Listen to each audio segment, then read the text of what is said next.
90 రోజుల కోర్సు పూర్తి చేస్తే చాలు 100% ప్లేస్మెంట్ సపోర్ట్ తో సాఫ్ట్వేర్ జాబ్ మీ సొంతం. వెంటనే కోడ్ జ్ఞాన్ డెస్టినేషన్ ని సంప్రదించండి.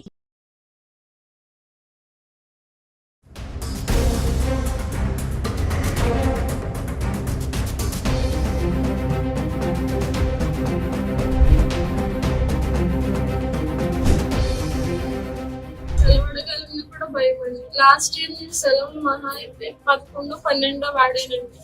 రికార్డ్ చెక్ చేసుకోవచ్చు కాబట్టి సెలవు అడిగి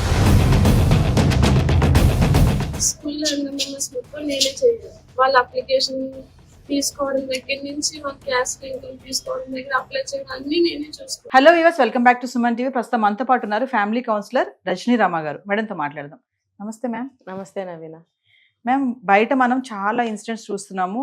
ముఖ్యంగా లేడీస్ విషయంలో చూస్తే బ్లాక్మెయిల్ గురవుతున్నారు, అఘాయిత్యాలు, అత్యాచారాలు, ఇంకా చాలా సెన్సిటివ్ టాపిక్స్. కొంతమంది ఆడవాళ్ళు ఏంటంటే ఏదైనా కష్టం వచ్చిందంటే ఎవరితో షేర్ చేసుకుందాం అనుకుంటారు. అటు మేల్ అయినా ఫీమేల్ అయినా సరే వాళ్ళ బాధ చెప్పేటప్పుడు అవతల వాళ్ళు అవునా అలాగా ఇలాగా అన్నప్పుడు వీళ్ళు చాలా నా బాధను అర్థం చేసుకుంటున్నాడు, అర్థం చేసుకుంటుంది అనే ఒక తాపత్రయాన్ని మొత్తం చెప్పేస్తారు.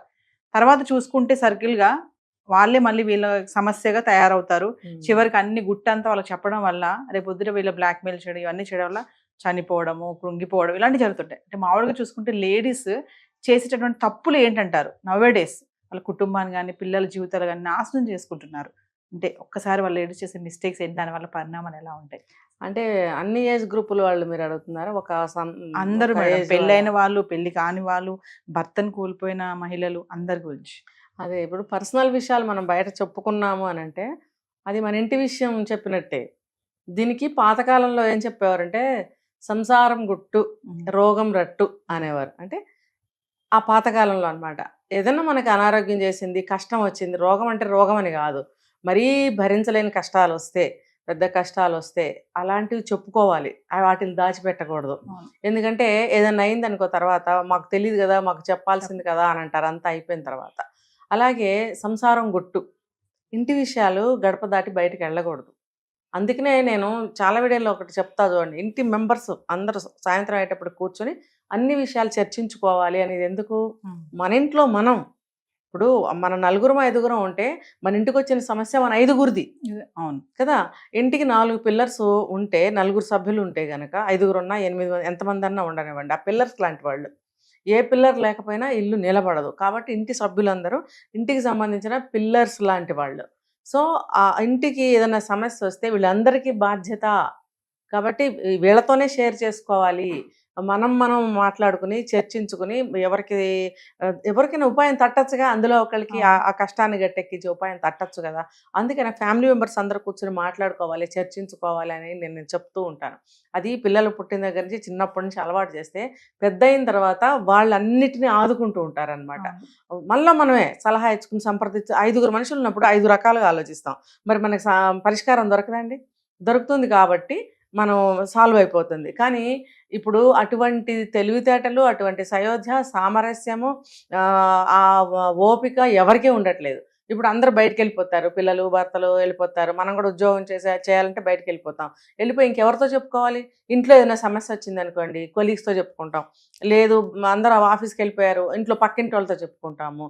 కూరగాయల అమ్మాయి వస్తే కూరగాయల అమ్మాయితో కూడా చెప్పుకునే వాళ్ళు ఉన్నారు. ఇంక ఎవరు కనపడిపోతే ఆపద్బాంధవులు అనమాట వాళ్ళు. సరదా కాసేపు కూర్చొని సమస్య మాట్లాడుకుంటాం, ఆహా ఓహో అని చెప్పి అడుగుతూ ఉంటుంది కదా. అడగకపోయినా అయ్యో అట్లానా, అయ్యో ఎంత కష్టం వచ్చింది, అయ్యో అలాగా, ఇట్లా చేయిపోయారా, అట్లా ఏదో ఒక సలహా ఇవ్వాలని ప్రయత్నిస్తారు. ఫస్ట్ స్టెప్లో ఓకే అండి, పాపం వాళ్ళు కూడా సింపతి చూపిస్తారు, ఏదో సలహా ఇస్తారు. ఒకసారి 2 సార్లు, 3వ సారి నుంచి ఏమవుతుందంటే ఒక విసుగుదల రావచ్చు, లేకపోతే వీళ్ళే వాళ్ళకి అలుసు అవ్వచ్చు. ఏంటంటే ఇంటి గుట్టు వెళ్తుంది, బయటికి వెళ్ళిపోతుంది కదా. పిల్లలు అల్లరి చేసినా, భర్త మనతో సరిగా లేకపోయినా, అత్తగారు సరిగా లేకపోయినా, ఇంకోళ్ళు సరిగా లేకపోయినా, ఇంకా ప్రతిదీ మనం షేర్ చేసుకుంటుంటే ఎవరితో పడితే వాళ్ళతోటి ఖచ్చితంగా అలుసే అవుతాము. ఇంటి గుట్టు రోడ్డు మీదకి వెళ్తుంది. ఆ తర్వాత ఏంటంటే ఏదన్నా ప్రమాదం జరగచ్చు అటు నుంచి. ఎందుకంటే సింపతి పోయి వీళ్ళని ఎలా మనం ఏ రకంగా మనం లాభం పొందొచ్చు. ఫర్ ఎగ్జాంపుల్ కొంతమంది చెప్తారు, ఇప్పుడు బయట దొంగతనాలు జరుగుతున్నాయి కదండి, నగలు నేను ఆ పలానా చోట పెడతాను, మీరు ఎక్కడ పెడతారు, మీరు జాగ్రత్తగా పెట్టండి. లేకపోతే బట్టల గురించి కానీ, వెండి సామాన్ల గురించి ఏదోటి క్లోజ్నెస్ పెరిగే కొద్దీ ఇంకా బాగా మాట్లాడుకుంటూ ఉంటారు. ఎందుకండి మీరు అలా అలా చెప్పుకోవాల్సిన అవసరం లేదు. మీరు మీరు మనసులో పెట్టుకోండి. ఆ కంట్రోల్ అనేది ఉండాలి. అలా చెప్పడం వల్ల అవతల వాళ్ళు మంచివాళ్ళో, చెడ్డవాళ్ళో, ఓనర్సా, టెనెంట్సా మనకు తెలీదు. ఇప్పుడు పక్కన ఉండేవాళ్ళే ఎన్ని మనకి ఏమంటారంటే సంఘ వ్యతిరేకమైనటువంటి బిజినెస్‌లు చేస్తున్నారు. మనం కనిపెట్టలేం వాళ్ళు. మన పక్కింటి వాళ్ళే అనుకుంటాం. దట్టు ఏంటంటే టెనెంట్స్ అనుకోండి ఇంకా జాగ్రత్తగా ఉండాలి. వాళ్ళు ఉంటారు, రేపు వెళ్ళిపోతారు. అసలు ఏ రోజు ఉంటారో, ఏ రోజు వెకేట్ చేసి వెళ్ళిపోతారో తెలీదు. మనం ప్రతి ఒక్కళ్ళతోటి మన కష్ట సుఖాలు షేర్ చేసుకోవాల్సిన అవసరం లేదు. ఏదో ఓనర్స్ ఎప్పటినుంచో మనతో పాటు ఉంటున్నారంటే ఎప్పుడైనా ఒక మాట మాట్లాడుకోవచ్చు. అది కూడా వద్దనే చెప్తాను. కానీ ఎప్పుడైనా ఒక మాట మరీ బాధ అనిపిస్తుంది కాబట్టి చెప్పుకోవచ్చు.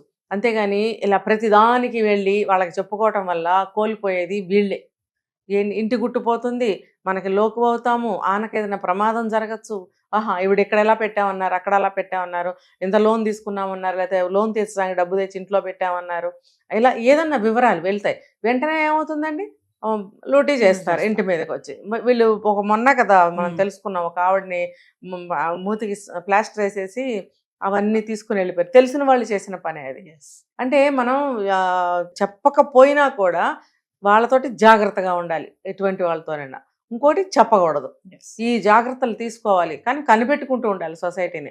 దీనివల్ల ఏమవుతుందంటే ఏదన్నా మోసాలకు గురవుతారు.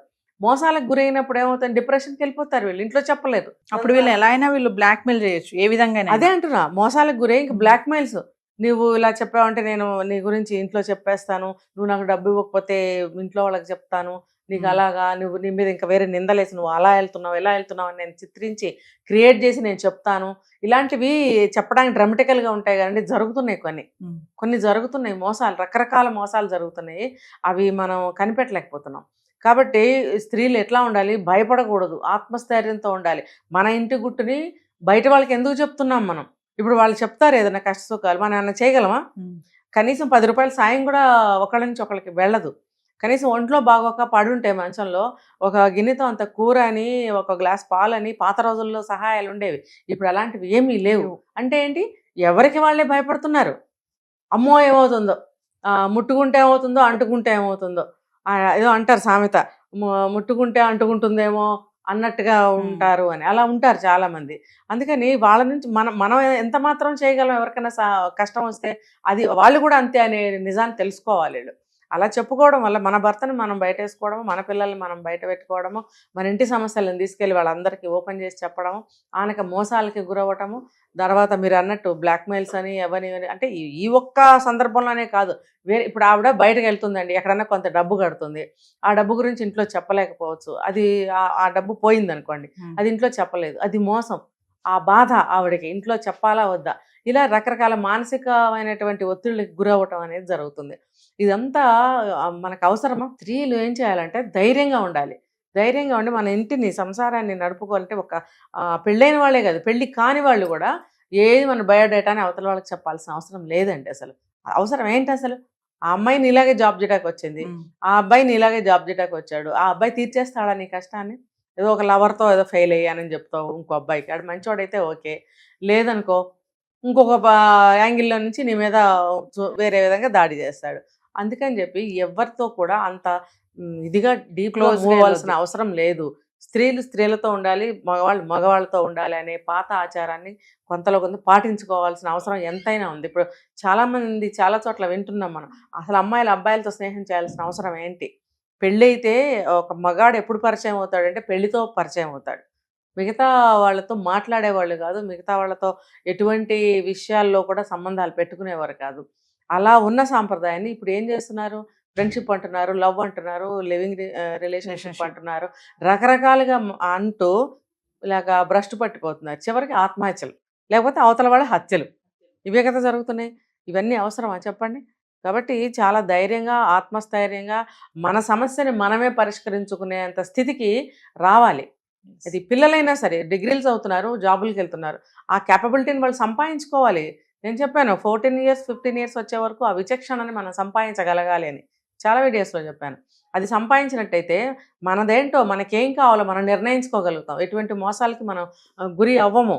ఇంట్లో మనం ఫ్యామిలీ మెంబర్స్తో సంప్రదించుకుందాము, మనం ఏం చేయాలో అది చేద్దాం. పక్కింటి వాళ్ళకి, రోడ్డు మీద వాళ్ళకి, ఆఫీస్ వాళ్ళకి, వీళ్ళందరికీ, రిక్షా వాడికి, వీళ్ళందరికీ అవసరమా? పాతకాలంలో రిక్షా ఎక్కి కూర్చొని రిక్షా వాడితో కష్ట సుఖాలు చెప్పుకునేవారు. మరి రిక్షా తొక్కుతూ అతని కష్టాన్ని మర్చిపోయేవాడు. వీళ్ళు కూడా మనకి ఎప్పటి నుంచో రిక్షా వాడికగా వస్తున్నాడు, మనకి పిలవగానే వస్తాడు, మంచివాడు అనే నమ్మకం ఉండేది. ఆ రోజులు వేరు. ఇప్పుడు అలా ఎవరు లేరు. ఎవరితో మాట్లాడాల్సిన అవసరం లేదు. వాళ్ళ పని వాళ్ళది, మన పని మనది అన్నట్టే ఉండాలి. అలా ఉన్నట్టయితే చాలా చాలా స్త్రీకి ఒక గౌరవం అనేది దక్కుతుంది, స్త్రీకి ఒక స్థానం అనేది కూడా దక్కుతుంది. Thank you ma'am.